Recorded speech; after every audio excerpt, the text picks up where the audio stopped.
Good morning, everybody. It's Max Convexity. Welcome to the Daily Covered Caller. Let's take a look at the show's agenda today.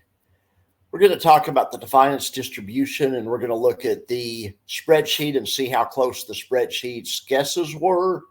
We're going to look at the Howard Chan interview. We're going to talk about that a little bit. We'll take a look at the Defiance and Yield Max profit boxes, as well as some earnings trades and the New Year's baby trade. All right.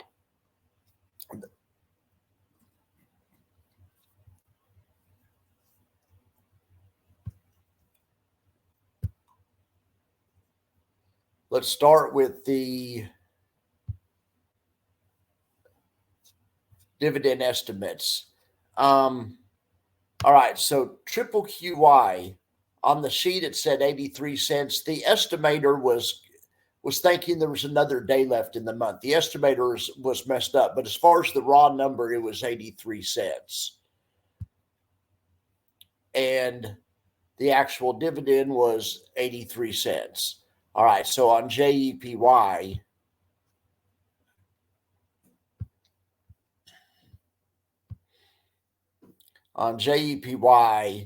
the estimator was actually 54 cents, but anyway, I'm just going with the raw number. This just tries to project it over the course of a month. I don't know how this thought that we had more days. Anyway, 57 cents was the number where you just add up the extrinsic and divide it by the shares, which is how Jay calculates it. Obviously, because JPY came to 55.8, so call it 56 cents. So that one was fairly close as well. You know, especially the raw number was about a penny off. All right, so then IWMY. Okay, well, this one was the same raw number and the projection. All right. The reason the two of these are different is one day these guys did an option that didn't expire for 2 days, and it threw off the daily calculation. And that's the reason some of these are the calculation's different. But anyway, the raw number, just the extrinsic per share, was 87 cents on IWMY, and 88 cents. So it's right on again. Now USOY, let's look at USOY. Now USOY, I've been having problems with the spreadsheet because none of those options last just 1 day. My spreadsheet are built for 0 DTE options, 1 day options. Easy peasy. That's the way the other funds do it. 99% of the time they, sell one option a day. It's easy to estimate. That's why those estimates were so close. On USOY, sometimes they sell options that don't expire for 3 days. Sometimes they expire 2 days. Sometimes they'll sell one that expires the next day. They have different types of expirations in the oil pit. Well, anyway, you can see the raw number here, 71 cents, was close. The projection wasn't. But the projection, especially on this, because all the projection takes is how many occurrences there are, and it assumes each occurrence is a day, and then it projects that over how many business days there are in a month. Well, that formula is not going to work. I just need to take it off here and just start showing the raw number. But anyway, the raw number was 71 cents on this, and that was fairly close. Yeah, that was off by 6 cents. That one was off the most. But in any event, okay, I thought that was good. All right, so now let's look at the Defiance and Yield Max profit boxes. Now, unfortunately, the market's getting killed right now.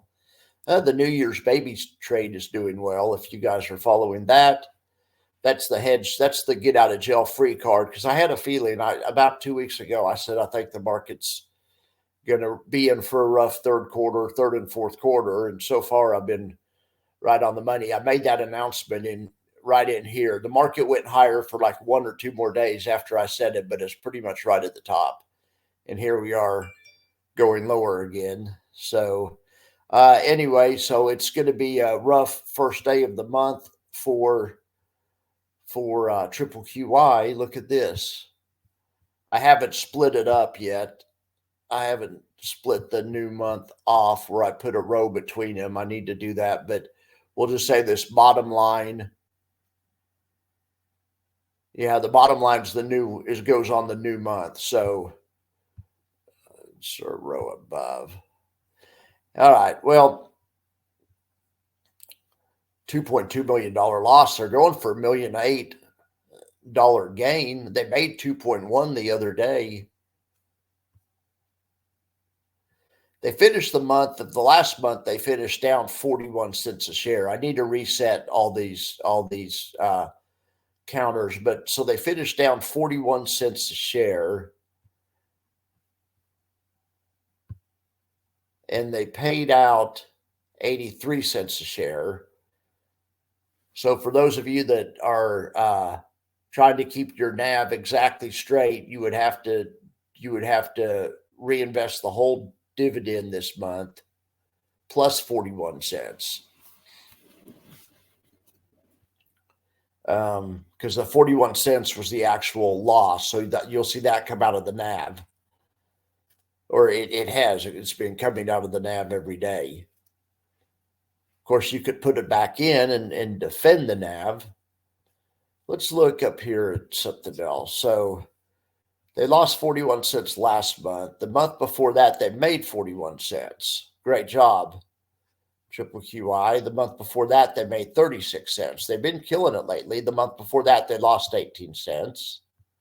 The month before that, they made 12 cents.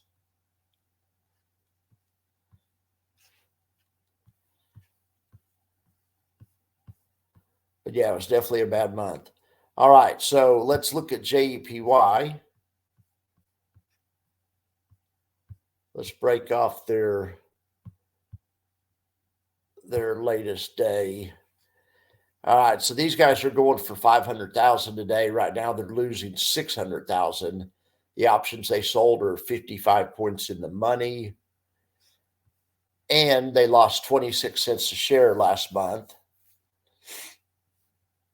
In addition to paying out whatever dividend they paid out, 55 cents or whatever. So add that up, that's going to be about 70 cents of NAV loss. If you're trying to defend the NAV, you can replace 70 cents. You can put the whole dividend back in, plus 26 cents out of your pocket, and keep the NAV steady. I don't think that's all that important to do to keep the NAV steady. I think you keep it steady enough, reinvesting 2/3. You know, these things pay such huge dividends. What are you going to do with a 70% dividend or 60% dividend? Just take 2/3 of it and reinvest it. Some months these funds make money, some months they lose money, but you reinvest 2/3 along the way, and it'll keep it close enough. And I have a video, and I've showed that. I've showed studies on that, and I showed that on Tesla. How if you would have done that with Tesla, you would have been maintaining the NAV in a reasonable way. All right. So anyway, but yeah, these guys lost 26 cents a share last month. So we'll start the counter over. They obviously aren't losing 35 cents yet. They might be losing 9 after today, but I'll restart the counter. All right, so IWMY, let's see how much these guys lost last month. Or these guys made money last month. Yeah, these guys were up 22 cents last month. Now, they paid out like 80 cents in the dividend. So if for you NAV purist, you're going to lose 60 cents in NAV. Like I say, I don't think it matters. Put 2/3 of the dividend back in there, take 2/3, live off it. Rock and roll, rinse and repeat. All right.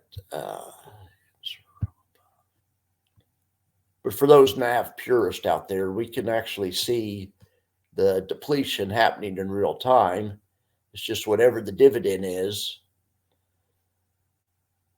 less the earnings per share. So if they pay more than the earnings per share, then the difference is going to be the NAV depletion for that month. So, all right. Well, in any event, these guys though are actually doing well right now. Is this an error? let's look at the chart. I always say the Russell's either the best or worst performing on any given day of the three indexes, i.e. it's the most volatile. Today it's the best performing. It's selling off, but I mean, it's still in the middle of the profit box. So maybe this one will turn around and get back in the profit box. I just haven't been very bullish on the market lately, as you guys know. All right, so let's go to yield max now. We always start with Tesla. We're looking at Tesla and crash on the same chart. The red profit boxes are crashes. Yellows are Teslas. People that own both of them are doing fine right now. Really, everything's going perfect on this chart for people that own both of these. People that own just Tesla by itself, maybe not so much. And you know, not just crash by itself also. Let's do this real quick. I want to start remembering to do this. We'll go to the Tesla crash spreadsheet, and it's updated as of right now. Right now, crash is up 2.6% from yesterday.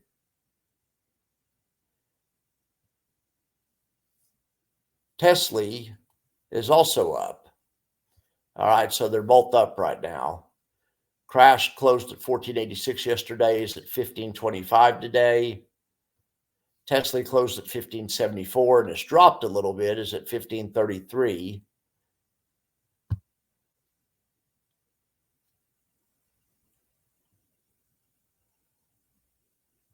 Okay, well, anyway, this chart down here, the red line shows the total return, because you have to include the distributions, of course. The blue line's just the NAV return of just the Tesla and crash, just the NAV without the dividends.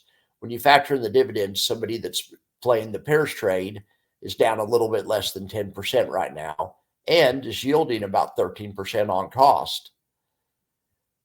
This thing's paid a $4.08 cumulative dividend, which on the cost is about $13.13%. The Tesla crash, the pairs trade is down nearly 10%, 9.48. Oh yeah, today's change is down 68 bips. Okay, and the reason that is because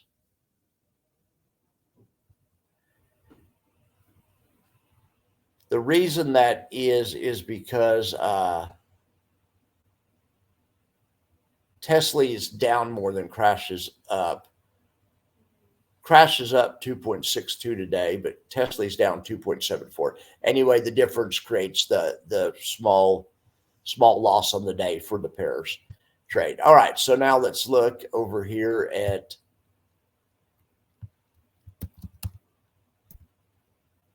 this chart's going to show Coney and Fiat, which is Coney's inverse or Coinbase's inverse on the same chart. Same thing. We want the price. If we have both of them, we want the price to stay in this wide area right here. The only complication is Coinbase has earnings this week. So after those earnings are announced, depending on what they say, price could move drastically or not. Now we'll look at NVIDIA.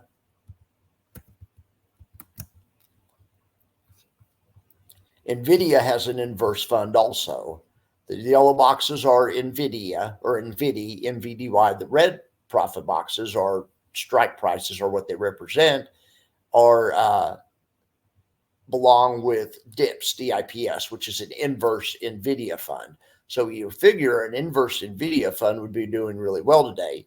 Unfortunately, they're probably capped out because they've jumped over their strike price, but I would imagine an inverse NVIDIA fund would be doing well today.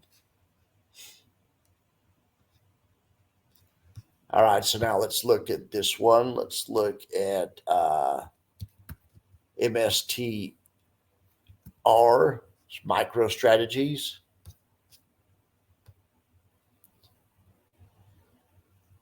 All right, these guys are have a two-strike ladder. Everything's going fine. Their price is pulling back today. They're down 3.2%, but that's nothing for these guys. All right, what else do we have to look at in this universe? We'll look at AMD. Boy, everything's pulling back today. AMD has a 4-strike ladder. They have everything spread out up here. We'll look at Amazon.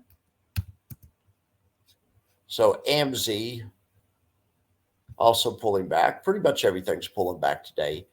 AMZ has a 2-strike ladder right here. Their covered calls are doing fine, doing what they're designed to do. It'd be better for the overall fund if the price of Amazon would turn around and go up towards the strike price, but that doesn't look like that's happening today.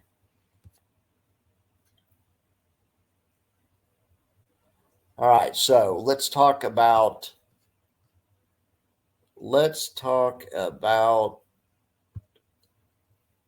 these pre-earnings option trades.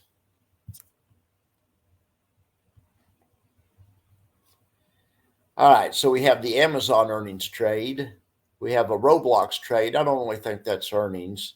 Oh, I also have the KQQQ covered call trade. They have 2 covered calls. They sold calls on Cisco, and they also sold calls on AMD. Their Cisco calls are up a little bit. Their AMD covered call positions doing poorly. You can also see lots of the earnings trades are down slightly. Microsoft, Amazon, all those that are in the red don't expire until the end of the week, so we're going to keep an eye on those. But these ones down here, these are the hedge plays. These are the get out of jail free cards for the $1 million account. This $1 million baby is the main one we're watching. It's up 23,000 right now. It was only up 15,000 this morning, but when the market turned around and went down, this strategy started making money, and this protects you all the way to New Year's Eve.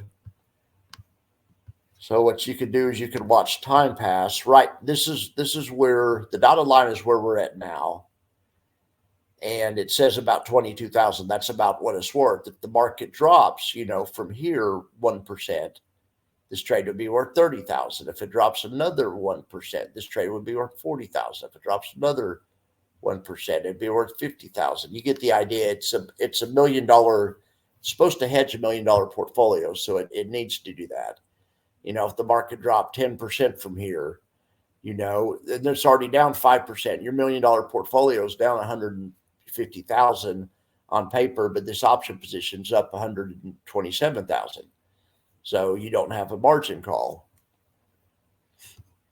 If the market keeps dropping, the option position keeps appreciating. Anyway, we'll follow that trade every day, but I'm thinking that trade would save somebody's ass if somebody did it, because there was a lot of profits. People made a lot of money in the first half of this year, and the second half's not going well so far, and I'm not foreseeing great stuff on the horizon myself. So, all right, guys. Well, I will let you guys go, and I'll be back tomorrow with more. All right. See you later.